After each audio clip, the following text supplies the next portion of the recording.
Senator Kitching. Thank you, Acting Deputy President. I want to go straight to the heart of this matter, and the heart of it is that the history of Australia is littered with examples of the Liberal Party pretending to be the party of free enterprise, yet rigging the system in favour of the big end of town, pretending to be the party of the individual, yet willing to trample on human rights, claiming to be the party of freedom, yet willing to remove the right to silence, to reverse the onus of proof in favour of bureaucrats and government officials.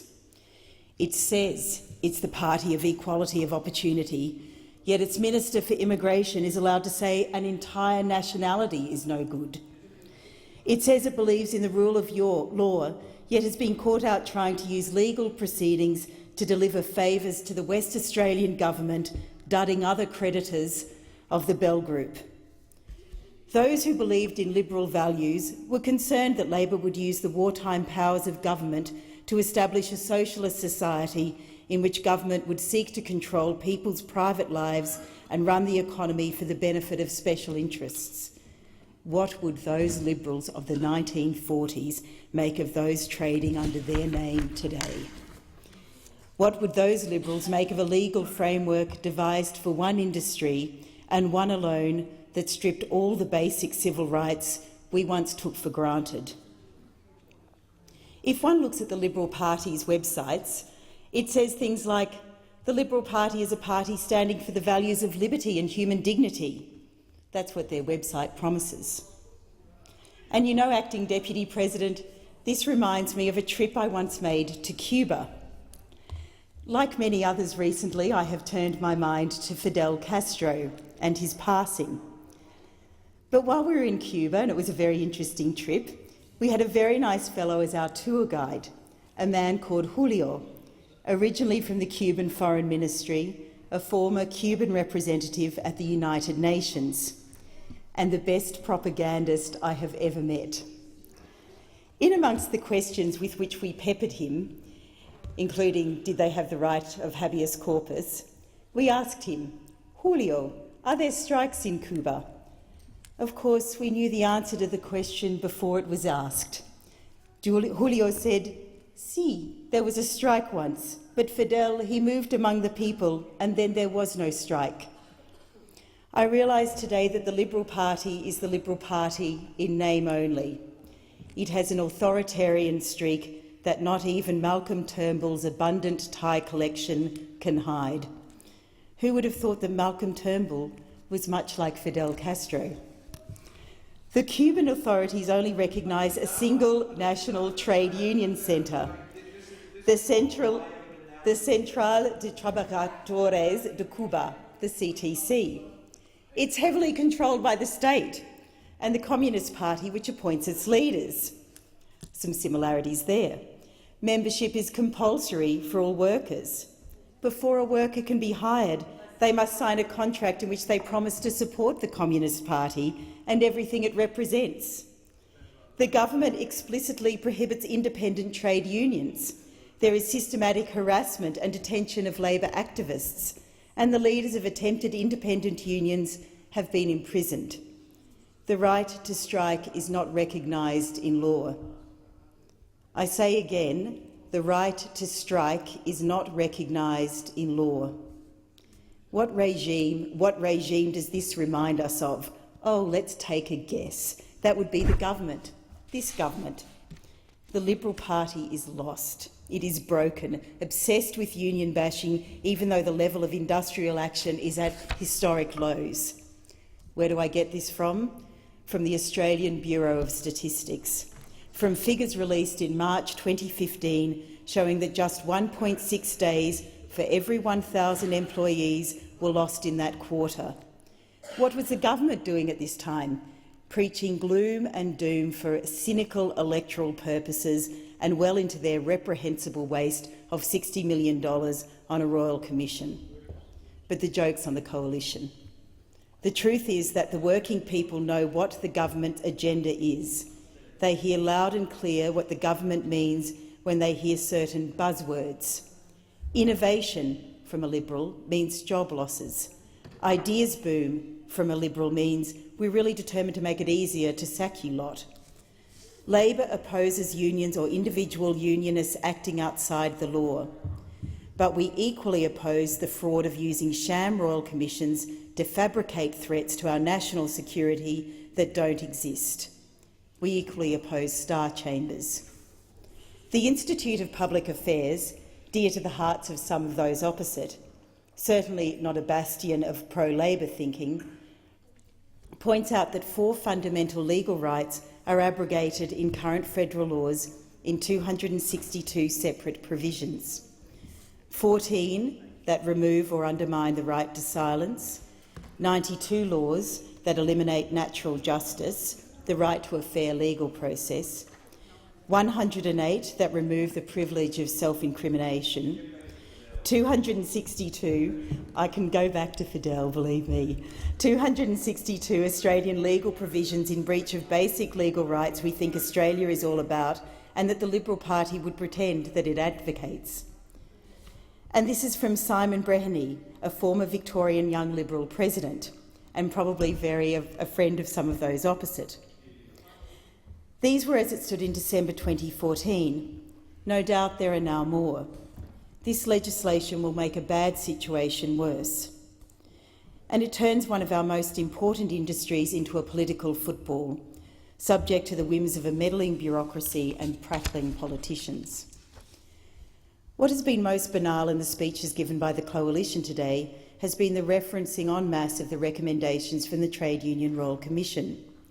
That is, of course, very easy to do. One only has to read through the pages at the end. I wouldn't want to damn anyone by comparing them to the Trade Union Royal Commission, but the listing of recommendations, which many contributors from the government have done during this debate, are from an entirely politicised commission of inquiry. And even worse, it was a body that had absolutely no understanding of the organisations they were tasked to investigate. And it is something that can be compared to this bill. Resume your seat, Senator Kitching. Point of order, Attorney General. Point of order, Mr. On what topic? On the offensive language in relation to a Royal Commission. It's actually a crime under the Royal Commissions Act to reflect upon a Royal Commission or the integrity thereof. Thank you. You've made your point, Attorney General. Can I invite you to remove the word politicised, Senator Kitching, and then we can move on to the Royal Commission as a politicised. Acting Deputy President, I thought under the standings orders it was only parliamentarians and members of the judiciary that were caught by that standing order, not commissioners. Not commissioners of Royal Commission. Thank you. Okay, you can continue, Senator Kitching, but Thank you, Acting Deputy President. Ask you to remain respectful of the system. Thank you. Senator Kitching. Let me explain this analogy, or one of the analogies of that I can make with the Royal Commission. Dyson Heydon was appointed by the Abbott government. So far, so good, one might think. A former High Court Justice, he gave a number of speeches talking about his credentials. He's appointed as a Royal Commissioner. One might say, good luck to him. He then looks around for counsel assisting. Instead of choosing someone with any familiarity with industrial relations, he chooses his stablemate, a barrister from his own chambers, Jeremy Stolger. Now, that might be understandable, if a little cosy, but Mr Stolger, of course, doesn't list his areas of practice, not even after being counsel assisting in a Royal Commission looking at trade unions, as including industrial relations. These are the areas of practice he lists, as of today: commercial, corporations law, equity, property. Of course, this was made all the more ironic at the Royal Commission when Mr Stolger asked witnesses about cronyism, and even more so when other junior counsel assisting were also from the same chambers, that'd be 8 Selborne. Mr Stolger, of course, was paid around $3.3 million for his efforts at the Trade Union Royal Commission. Why is this important? It's important because various members of the government keep referring to this commission as being an all-important source of why the ABCC legislation needs to pass. Let me assure you, Mr Acting Deputy President, the union movement and the Labor Party did not need to wait until a Conservative government came along who at that point needed to say, don't look at us, look over there. I'll give you 2 examples, and let me start with the Leader of the Opposition. It was the Leader of the Opposition, as the Workplace Relations Minister as he then was, who intervened in the Federal Court of Australia hearing into the HSU East. He realised that action needed to be taken then, well before this government. While members of the Coalition were having secret meetings with Cathy Jackson, calling her the lion of the trade union movement, the former Prime Minister calling her a decent woman of the trade union movement, the Leader of the Opposition, or the Workplace Relations Minister as he then was acting. Again, I'll go to the HSU as an example. After the Minister for Workplace Relations intervened, the Federal Court ordered the 3 branches of the HSU to be demerged, to appoint an administrator and for new elections to be held. The elections were bitterly contested, but new leadership was mostly chosen. The new leadership started with 12 big black rubbish bags in Cathy Jackson's office in which she had thrown up torn-up documents, sometimes torn up into tiny little pieces, sometimes only into halves, that had HSU mugs full of cigarette butts in them and torn-up membership forms, the ultimate insult to members. We set about putting those documents back together. Where appropriate and where it was obvious that those documents belonged to another branch or to the National Office, we handed those documents back to them, as they are the rightful custodians of those documents. Those branches, with our help and encouragement, for example suggesting they contact the relevant banks to check various accounts mentioned, were able to put those documents to good use. The Hayden Royal Commission was not necessary for any of this, and they did an appalling job. Not only was the Commissioner himself biased, and then wrote a judgment about himself stating he was not biased, a truth ipse dixit, if I've ever heard one. Another similarity, much like I'm sure the Attorney-General is able to illuminate you. Much like the Trade Union Royal Commission was extended, throwing good money after bad, this government is attempting to have this bill passed because it too feels that it cannot abandon the faulty course it has set for itself. I want to turn to particular parts of the proposed legislation, and I want to look particularly at Chapter 3 at the Building Code, and I'll read into the outline of this chapter. The Minister may issue a building code under this chapter. The building code is a code of practice that certain persons must comply with in respect of building work. The ABC Commissioner can require a person to report on his or her compliance with the building code. So I'll go to particular matters.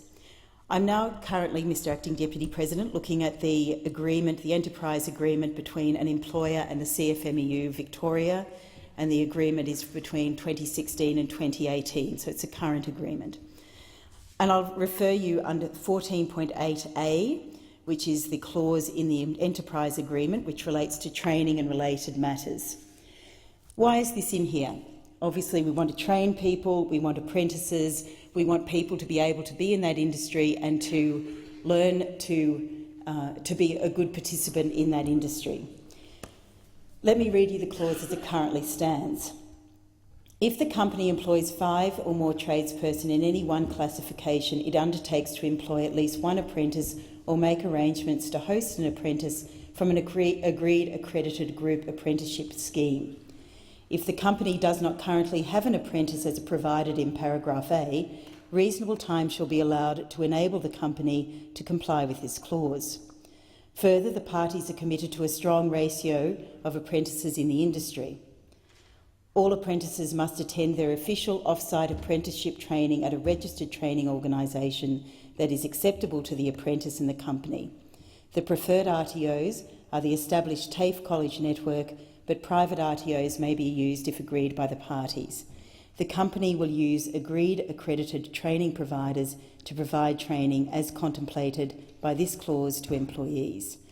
Now that sounds to me like a pretty reasonable clause.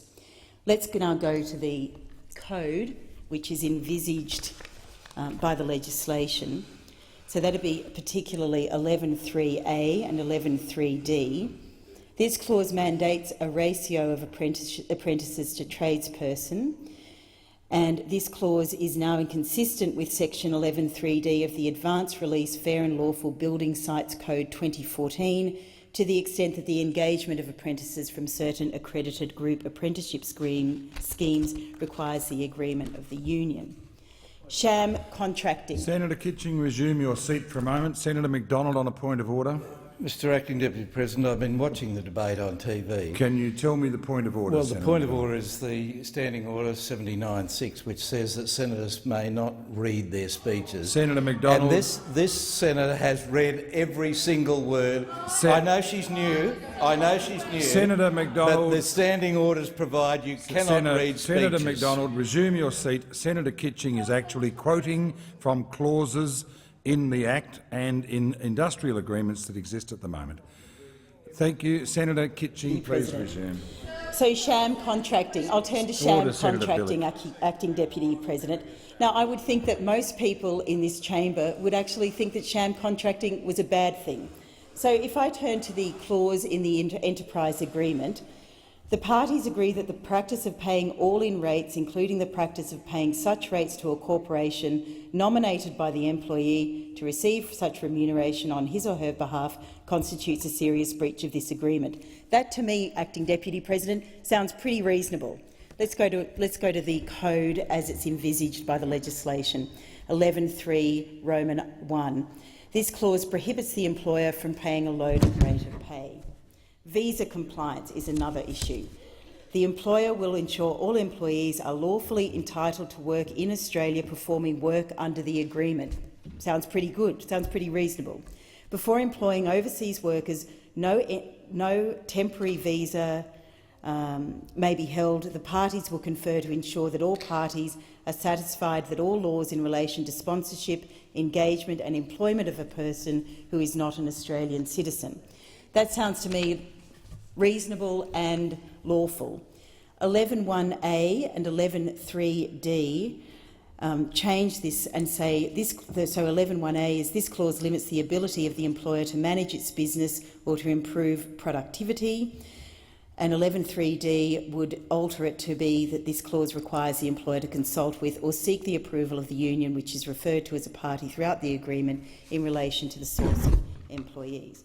And I could go on, Acting Deputy President, such as offer and acceptance of weekend overtime, work on Fridays, Easter and Christmas shutdowns. These are all things that most Australians would consider to be normal leave entitlements. For example, Victoria has just had a change of heart over its Christmas shutdown. So what I do want to go on to say is that the code that built the construction companies and the CFMEU, for whom this legislation is trying to limit and to enter into arrangements where it won't actually suit the workers who work on those sites. It is a piece of legislation that is overly restrictive, and it will be unhelpful to the Australian building industry. Thank you. Thank you, Senator Kitching.